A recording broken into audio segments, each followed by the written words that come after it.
بسم اللہ الرحمن الرحیم۔ سامعین کرام السلام علیکم۔ آپ سن رہے ہیں کتاب کی آواز۔ آپ کو یاد تو ہوگا کہ ہم بچپن میں بزرگوں سے کہانیاں سنا کرتے تھے۔ آج کی مصروف زندگی میں کتاب پڑھنے کے لیے وقت نکالنا شاید تھوڑا مشکل لگے، لیکن روزمرہ کے کام انجام دیتے ہوئے کتاب سننا نہایت آسان ہے۔ اس چینل کے ذریعے آپ اپنے ساتھ ساتھ بچوں، بزرگوں اور ایسے تمام افراد جو کتاب پڑھ نہیں سکتے بآسانی کتاب سنوا سکتے ہیں۔ اگر آپ کو ہماری یہ کاوش پسند آ رہی ہے تو برائے مہربانی ویڈیوز کو شیئر اور چینل کو سبسکرائب کر کے ہماری حوصلہ افزائی فرمائیں۔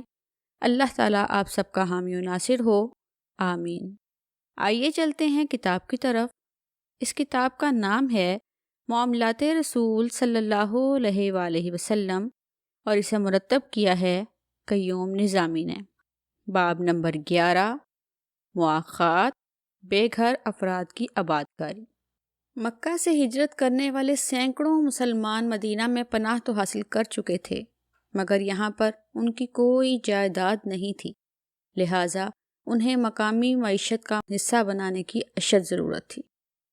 آپ صلی اللہ علیہ وآلہ وسلم مکہ سے کچھ نقدی لائے تھے، جس سے آپ صلی اللہ علیہ وآلہ وسلم نے کئی اونٹنیاں اور بکریاں خرید لی تھیں، جن سے آپ صلی اللہ علیہ وآلہ وسلم کے اہل بیت کی ضروریات پوری ہونے لگیں۔ کئی مدنی مسلمانوں نے اپنے باغ میں ایک کھجور کا درخت حضور اکرم صلی اللہ علیہ وآلہ وسلم کی خدمت میں پیش کر دیا۔ بعد ازاں مدینہ، خیبر اور فدق میں زرعی زمینیں خرید لی گئیں جو اسلامی ریاست کی ملکیت تھی۔ حضور اکرم صلی اللہ علیہ وآلہ وسلم نے مہاجرین کی آبادکاری کے لیے حضرت انس بن مالک رضی اللہ تعالیٰ عنہ کے گھر پر ایک اجلاس بلایا، جس میں ایک روایت کے مطابق 90 انصار اور مہاجرین شریک ہوئے۔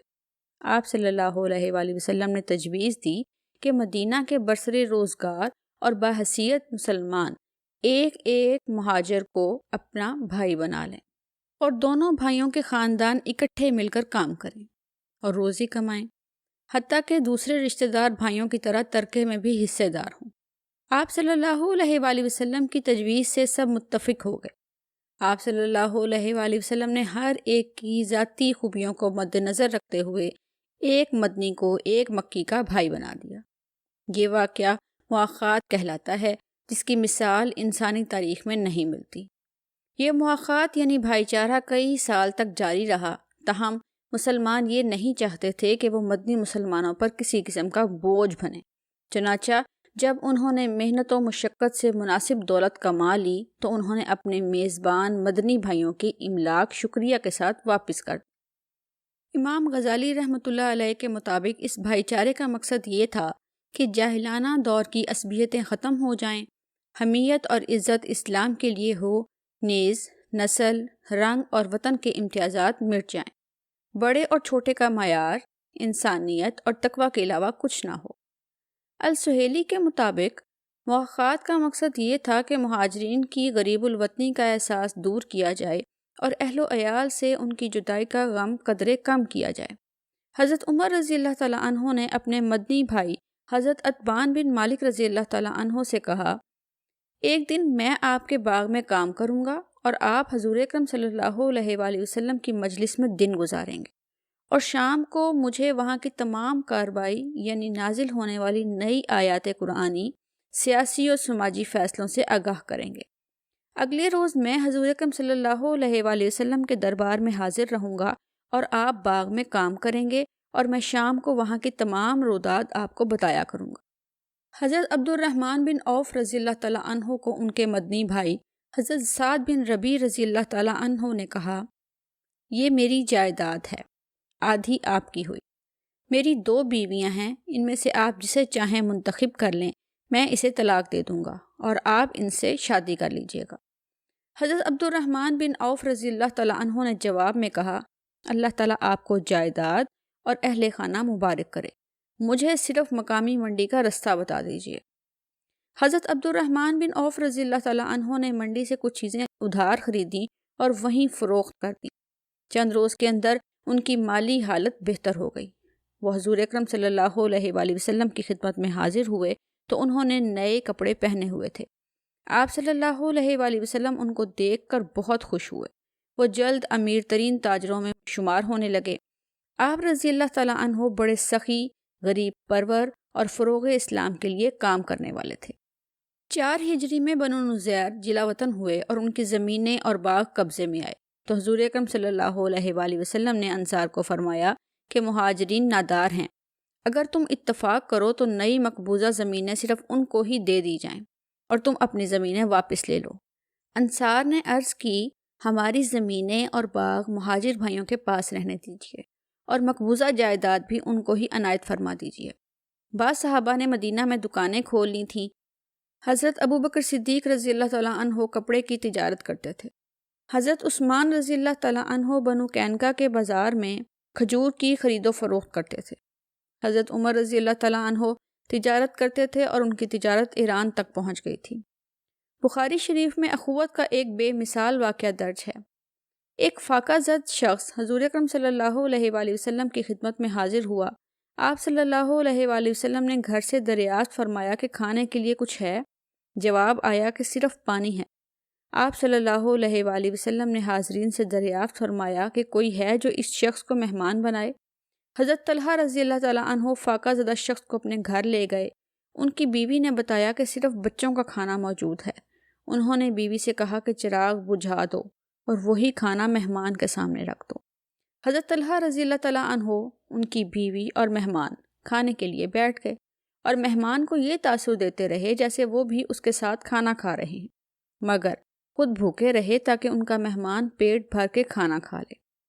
اس واقعہ کے بارے میں قرآن کی یہ آیت نازل ہوئی، اور گو ان کو خود تنگی ہو تاہم اپنے اوپر دوسروں کو ترجیح دیتے ہیں۔ مسجد نبوی کے کونے میں ایک چبوترا بنایا گیا۔ غریب اور نادار مسلمان اس چبوترے پر قیام کرتے۔ ان کی تعداد گھٹتی بڑھتی رہتی تھی اور ایک موقع پر 400 تک پہنچ گئی تھی۔ ان کو اصحاب صفہ کا نام دیا گیا۔ یہ لوگ عبادت اور تعلیم میں مصروف رہتے۔ کچھ لوگ دن کو لکڑیاں کاٹ کر لاتے اور بھائیوں کے لیے کھانے کا سامان کرتے۔ حضرت ابو ہریرہ رضی اللہ تعالیٰ عنہ کا شمار بھی اصحاب صفہ میں ہوتا ہے۔ اصحاب صفہ اس قدر غریب تھے کہ صرف ایک چادر سے اپنا پورا جسم ڈھانپتے تھے۔ ان کو 2 دن کھانے کو نہیں ملتا تھا۔ نماز میں شریک ہوتے تو ضعف اور کمزوری سے گر پڑتے تھے۔ باہر سے آنے والے ان کو دیوانہ سمجھتے۔ حضور اکرم صلی اللہ علیہ وآلہ وسلم ان کا خیال رکھتے اور کھانے کے لیے انہیں مہاجرین اور انصار میں تقسیم کر دیتے۔ باہر سے کھانا آتا تو انہیں اس میں شریک کرتے۔ ان لوگوں کا اس قدر خیال رکھتے کہ ایک دفعہ جب حضرت فاطمہ الزہرا رضی اللہ تعالیٰ عنہا نے آپ صلی اللہ علیہ وآلہ وسلم سے درخواست کی کہ چکی پیستے پیستے میرے ہاتھوں میں چھالے پڑ گئے ہیں، مجھ کو ایک کنیز عنایت ہو، آپ صلی اللہ علیہ وآلہ وسلم نے فرمایا کہ یہ نہیں ہو سکتا کہ میں تم کو دوں اور صفہ والے بھوکے مریں۔ حضرت جابر بن عبداللہ رضی اللہ تعالیٰ عنہ فرماتے ہیں، رسول اکرم صلی اللہ علیہ وآلہ وسلم نے حکم دیا، کھجوروں کے ہر 10 گچھوں میں سے ایک گچھا مساکین کے لیے رکھنا ضروری ہے۔ اللہ تعالیٰ کا ارشاد ہے، صدقات ان حاجت مندوں کے لیے ہیں جو اللہ کی راہ کے اسیر ہو کر رہ گئے ہیں۔ وہ کھانے کے لیے زمین میں دوڑ دھوپ نہیں کر سکتے۔ ان کی خودداری اور سوال نہ کرنے کے باعث بے خبر شخص انہیں غنی خیال کرتا ہے۔ تم ان کے بشرے سے انہیں پہچان سکتے ہو۔ وہ لوگوں سے لپٹ کر مانگتے نہیں۔ تم ان کی مدد کے لیے جو مال بھی خرچ کرو گے وہ اللہ کی راہ میں ہے۔ اصحاب صفہ کے لیے معلم مقرر تھا جو انہیں قرآن پڑھاتا۔ جو قرآن پڑھنا سیکھ لیتے وہ قاری کہلاتے تھے۔ اصحاب صفہ میں سے 70 قاریوں کو تبلیغ اور تعلیم کے لیے مدینہ سے باہر روانہ کیا گیا۔ مواقعات کی بنیاد انسانی اور مذہبی بنیاد پر رکھی گئی تھی، جس کی بنا پر ہر قسم کے لسانی، نسلی، قبائلی تعصبات ختم ہو گئے، نیز مسلمان ایک خدا، ایک قرآن اور ایک رسول اور ایک کلمے کے رشتے میں بندھ گئے اور مسلم برادری میں شامل ہو گئے۔ کوئی یہ سوال نہیں کرتا تھا کہ تم کس قبیلے کے فرد ہو، تم کس ملک کے باشندے ہو، تمہاری مادری زبان کون سی ہے، تمہاری مالی حالت کیسی ہے۔ حضور اکرم صلی اللہ علیہ وآلہ وسلم نے تمام تعصبات پاش پاش کر دیے۔ حضور اکرم صلی اللہ علیہ وآلہ وسلم نے کسی انصاری سے عہد اخوت نہ باندھا تاکہ ان کی حیثیت غیر جانبدار رہے اور کسی انصاری مسلمان کے لیے رنجش کا باعث نہ ہو۔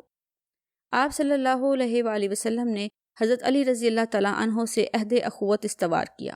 آپ صلی اللہ علیہ وآلہ وسلم مسجد کی تعمیر کی نگرانی کرتے اور مسلمانوں کو اسلامی تعلیم کے زیور سے آراستہ کرتے۔ مدینہ میں ایک شخص مکان تعمیر کر رہا تھا۔ حضرت علی رضی اللہ تعالیٰ عنہ پانی کے ڈول بھر کر لاتے، ہر ڈول کے عوض ایک دانہ کھجور مزدوری حاصل کرتے۔ ان کو سارا دن مزدوری کر کے 16 کھجوریں حاصل ہوتی۔ 8 خود رکھ لیتے اور 8 آپ صلی اللہ علیہ وآلہ وسلم کی خدمت میں پیش کر دیتے۔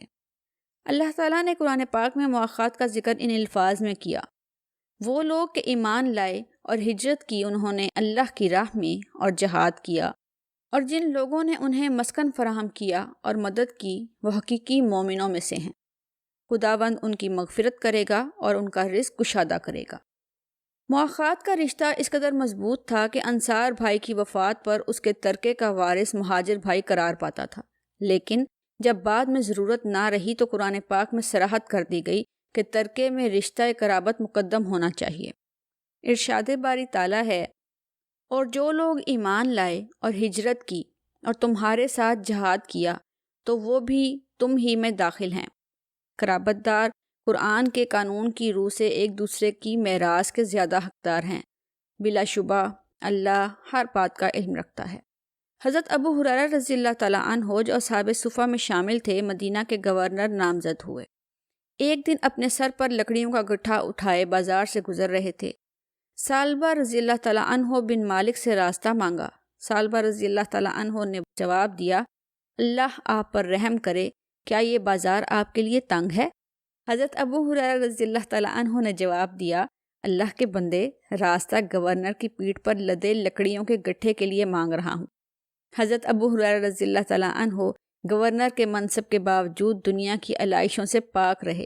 وہ اکثر کہا کرتے تھے: شکر ہے اس خدا کا جس نے دین کو زندگی کا ضابطہ بنایا اور ابو ہریرہ رضی اللہ تعالیٰ عنہ کو مسلمانوں کا امیر بنا دیا۔ حضور اکرم صلی اللہ علیہ وآلہ وسلم نے مواخات کے ساتھ مہاجرین اور انصار کے درمیان ایک عہد نامہ بھی کرایا، جس سے دور جاہلیت کے رسم و رواج کا خاتمہ ہو گیا اور قبائلی جنگ و جدل کی بنیاد ہی ڈھا دی گئی۔ اس عہد نامے کے چند نکات یہ ہیں: نمبر 1، تمام مومنین دیگر انسانوں سے الگ ایک امت ہیں۔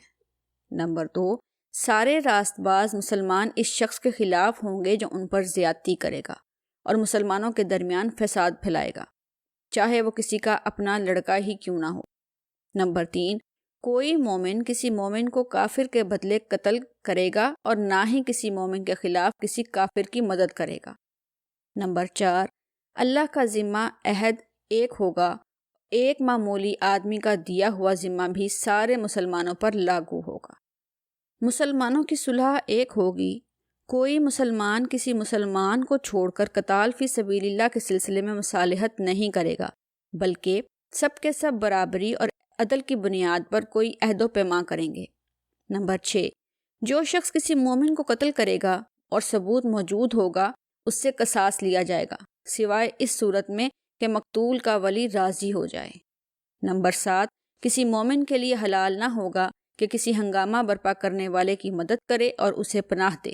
جو کسی فسادی کو پناہ دے گا اس پر قیامت کے دن اللہ کی لعنت اور غضب ہوگا۔ نمبر 8، تمہارے درمیان جو بھی اختلاف رونما ہوگا اسے اللہ اور محمد صلی اللہ علیہ وآلہ وسلم کی طرف پلٹا دیا جائے گا۔ اس معاہدے کے بعد ایک نئے معاشرے نے جنم لیا جس کی بنیاد محبت، اخوت، اثار، اعتدال اور برداشت کے اصولوں پر رکھی گئی۔ قرآن پاک میں دوسروں کو کھانا کھلانے کی عادت کو سراہا گیا۔ ارشاد باری تعالیٰ ہے: اور وہ نیک بندے اللہ کی محبت کی خاطر مسکینوں، یتیموں اور غریبوں کو کھانا کھلاتے ہیں، پھر ان پر کوئی احسان نہیں جتلاتے، بلکہ کہتے ہیں کہ ہم تو تمہیں بس اللہ ہی کی رضا کی خاطر کھانا کھلاتے ہیں، ہم تم سے اس کا نہ کوئی معاوضہ طلب کرتے ہیں نہ کسی طرح کا شکریہ، ہم تو اپنے پروردگار کی طرف سے خوف رکھتے ہیں ایک سخت اور تلخ دن کا۔ معزز سامعین، باب نمبر 11 یہاں مکمل ہوا چاہتا ہے۔ بہت جلد آپ کے لیے باب نمبر 12 لے کر حاضر ہوں گے۔ کتاب کی آواز سننے کا شکریہ۔ اللہ نگہبان۔